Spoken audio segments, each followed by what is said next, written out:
What's going on, guys? It's Richard and welcome back to another deck profile on my channel. It's been a little while, but we're going to do a deck profile today for you. This is a Subterror Dragoon list, but this isn't any Subterror Dragoon list. This is actually the list I played at Lazydragon's regional event in January 2022.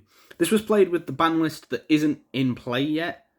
It was played with, the previous ban list, so not the one that put Skill Drain to 3 and Regeki to 3, Snow to 1, banned Imperial Order and stuff like that. We're still running around, still very, very prevalent at the event, and let's explain exactly what happened at the event. So I sat down and I played the first 3 rounds of the event, and it was a little bit shaky. I was drawing into some really good hands, but I was getting outplayed, I was getting outmatched, and I was getting very, very, very unlucky.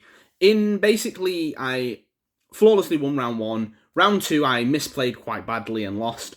Round 3, the guy I was playing against decided to open up Droplets Regeki Duster all 3 games. So it really tilted me, and I could have possibly accused him of stacking, but I'm not going to be that guy. And after round 3, I was ready for coming home. I had enough. The deck was doing everything perfect. I was opening up those perfect hands. I remember drawing my hand in game 3 of round 3. I drew the Hidden City, Red Eyes Fusion, Solemn Strike, TC Boo, and Summon Limit. That was my hand. That hand is phenomenal. That hand is enough to beat anyone. And what happens is, I activate the Hidden City, he ashes me. Sure, that's fine. The ash is gone. Activate the Red Eyes Fusion, summon the Dragoon, set the TC Boo, set the Strike, set the Summon Limit. He's playing Flunders. Easy win there right now. There's not out in that board. Duster, haha. Dragoon negate, chain droplets, using the Duster. Duster resolves, pops all my back row, and then he proceeds to out the Dragoon and basically OTK me because that's my entire hand gone. And in the ideal world, that happened both game 1 and game 3 pretty much identically. It's just not going to happen. So I literally lost round 1. Won round 1, lost round 2 to my own misplays, and then that happened, tilted me, and I was not going to drop, I was going to carry on the event, and then the nice guy at Lazydragon announced that they were going to do some side events for some OTS packs, some winner mats, and some winner boxes. So I entered one of the winner boxes, which I went flawless, undefeated with, and proceeded to win a whole box of the Grand Creators. This was the list I played, this was the list I had full confidence in the regional event itself, and is the list that I possibly would still take into the regionals now. Despite the ban list change and skill drain going to 3, the deck is still fully legal, fully untouched, and I still feel is very prevalent. There's a couple of things I would change, a couple of things I might have changed into the event, but I'm going to see how the format unfolds before I go ahead and do this. But without further ado, we're going to get into the deck profile. I feel my list is very standard. There's nothing like, woo, to care about. But we're still going to talk about the card-by-card choice and everything in between in as much detail as we can. Because if you've never played Subterrors before, you're not missed much. The deck's really simple. But we'll still talk about it. 3 copies of Subterror Guru, 3 copies of Subterror Fiendus, 1 copy of Subterror Nemesis Archer. This is the standard Subterror lineup you play in the Pure build, in the Dragoon build, in the 55 Hand Trap build, in every build you ever play. This is usually the lineup you play. Guru is your main searcher and your main boy. It's called Guru Control for a reason. Every time that he's flipped face up, he adds a Subterror card. That card is in monster or the spells or the traps. We aren't playing the spells. Cave Clash is an option that you can play, but we didn't opt for it at all. Fiendus is your Omni Negate. When a card effect is activated, you can discard it, set a Subterror, and negate the effect. And then, of course, Guru will then flip by his own effects and do all that. And Nemesis Archer is when it attacks a face-down defense position monster, shuffles it back into the deck. Guru's second effect lets you set any 2 cards on the field. So, yeah, you can literally set that monster in this card straight away, and any problem, as long as it's not immune to targeting or anything, Guru effect, set itself, set the Eldritch, the Golden Lord, summon the Archer, swing. Archer effect in the damage step, so it's hard to chain around it and play around it. Shuffle back the Golden Lord, shuffle back the any problem that you have, the DPE, the anything, gone. Deal with it, it's over. Then, like I said, we are playing the Dragoon build, so you obviously have to play the Dark Magician and the Red Eyes. I opted for the Dragoon build solely because, and this was the exact reason I went flawless in the event, people just weren't prepared for Dragoon. Everyone's all DPE, DPE, DPE now. It happened at the YCS. I played Cyber Dragons at the YCS. Dropped after round 3 because I had the mat. That's all I wanted. And I was 2-1 at the time. And every time I summoned Dragoon, the guy scooped. And I even asked one of the guys, why'd you scoop? I just don't have an out to Dragoon. I've just prepared for DPE. And that's, yeah. So he scooped. So yeah, that's that. Moving on to the hand traps. This is where the best kind of differentiates. That's not even a word. It changes. Some people only play one hand trap. Some people play like Ash Imperm. I went all out. I went more hand traps, less floodgates. That was my goal for this tournament. More hand traps, stop them from doing anything. Dragoon can then seal the deal. Ideally, if they can make 1-2 negates max, you have enough cards in here to bait them negates, and then go with Dragoon, tribute the whole board, and attack for game. It's kind of a going second OTK strategy for Subterrors. And going first, you still have the option for floodgates, you still have the hand traps. In my opinion, this was the best build, and I'm happy with it in every sense. So, 3 copies of Ash, it's the standard hand trap, probably the best hand trap in rogue decks. Meta decks just kind of look at it and go, okay, sure. 3D shifters, this is your meta deck shutdown. Shuts down a lot of those meta decks right now. Flunderies, can't really do too much around this. Eldritch don't care. Sword Soul don't care. Every other deck it shuts down. PK, anything like that you want to play against. DPE, sure, we shifted, we get rid of the DPE, it gets banished, that's it and gone. A lot of decks were still around like Sword Soul playing combos, so I wanted to play Nibiru's. Again with PK as well, Nibiru is just one of those things you are forced to negate. It forces a negate, it forces one less card, even in things like the Dogmatic or Invoke matchup. And even though they're going to make Mechaba before their 5th summon, it forces the negate. And if you compare it with something like Imperm, Nibiru is a reveal in hand and resolve in hand effect. So you can quite easily go Nibiru when they make the Mechaba, they go Mechaba, you chain the Imperm in hand, Imperm will negate the Mechaba, Nibiru will tribute the board, and you're fine. 12 hand traps. Never in my life did I think I would play 12 hand traps. And I play Dog Invoke. I barely play hand traps anymore. I feel they're just not prevalent enough. However, these 12 hand traps they just did everything for me today. And they were just perfect. 3 copies of the Hidden City. He's your main field spell, but it's not the only field spell we are playing. We are playing Mystic Mine because people still have problems dealing with it. And 3, of course, also play the Necro Valley. Eldritch hate this thing. I played against Eldritch 3 times in the side events and a couple of friendlies. And the moment you just summon Necro Valley, it's just like, they're forced to deal with this.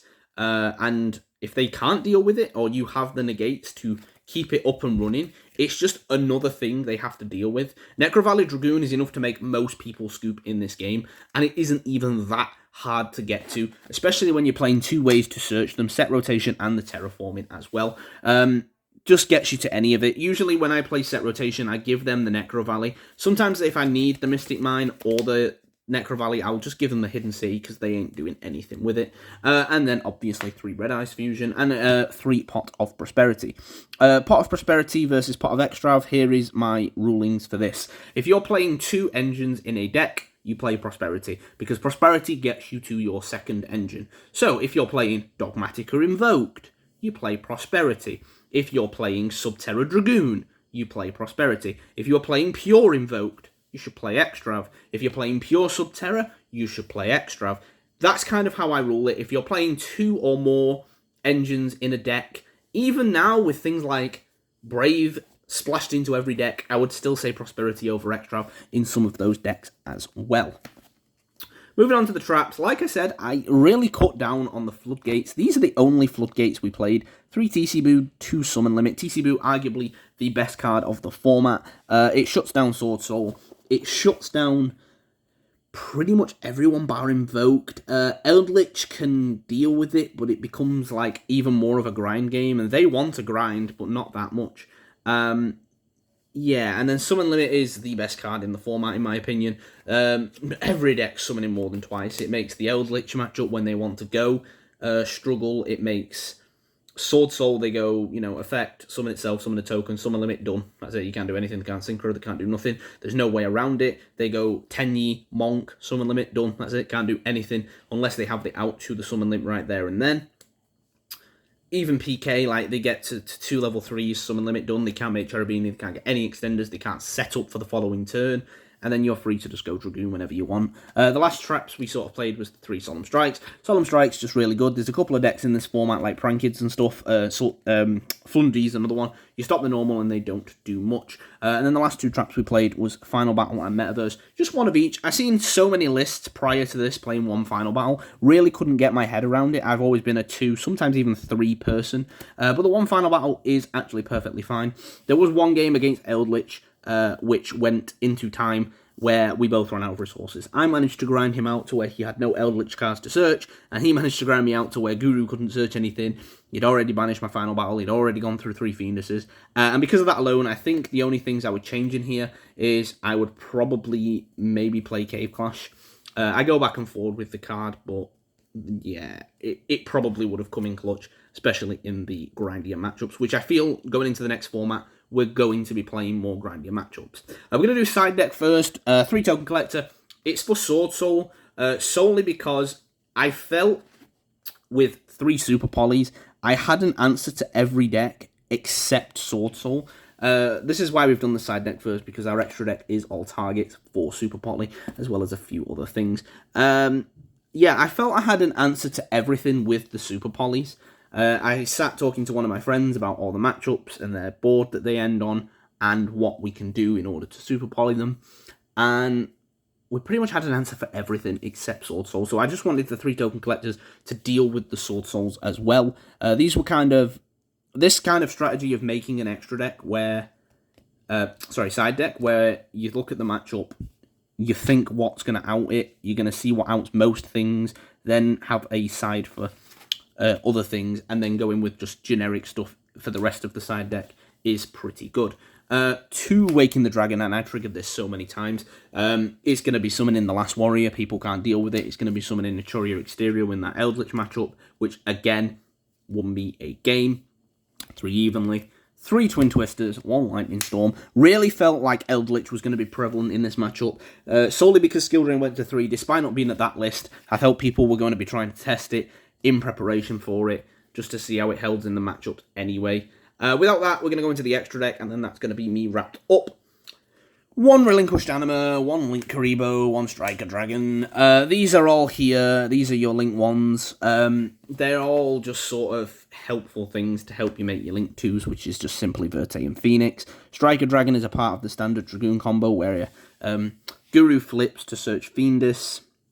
You make a Striker Dragon, summon Fiendus, set the Guru again, and then Fiendus and Striker Dragon make your Verte, or your Nightmare Phoenix. You still have your Guru, and you basically just got a free Link 2 for no reason. Yeah, that's kind of why the Striker Dragon's there, if anyone's curious for that. Relinquished Anima's there because Fiendus is level 1, and you can make it and steal it, which I did do. It's original attack, but I did steal a big Nibiru token, which I couldn't out at some point in a match as well. Could have done it in more than one match, but I kind of messed it up and just let him summon it where he wants.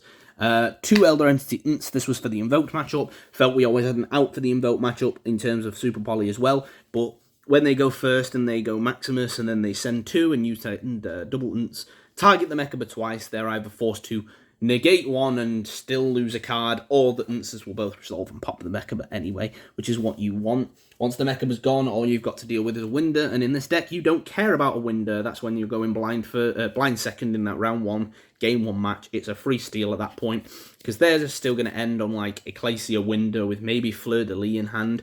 Fleur de Lis, of course, does actually not target and can negate the Dragoon. So all you have to do then is summon the Dragoon. Obviously, that's your 1 summon under Winder. You don't give an absolute damn that they summon the Winder. Dragoon is then going to start popping things. They're forced to chain the Fleur de Lis. You're forced to chain the Dragoon, and then that's 4k damage right there and then. We've talked about it enough. Dragoon, yeah, sure. It's the best card in the format still. I absolutely love the card. Probably not best card in the format, probably overextending.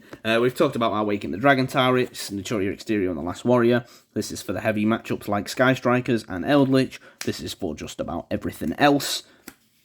And then we move on to the Super Poly targets. Mud Dragon of the Swamp. Standard Mud Dragon of the Swamp. I feel this is in every deck, and I feel this is in every deck.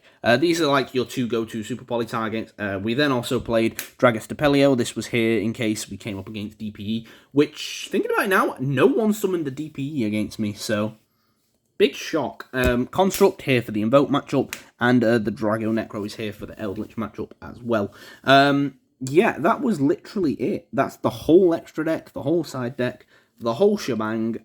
We went flawless in our winner box events. So, yeah, that's been it, guys. It's been your boy Screech. Hopefully you enjoyed the deck profile. If you have, leave a like, comment, and subscribe. We have several more deck profiles to do from locals and stuff recently. We're going to put that nice back in its deck box and go ahead and start making a thumbnail for this. Excited to be doing videos again, so if you enjoyed the video, make sure you leave a like, comment, and subscribe. We're going to be doing more videos.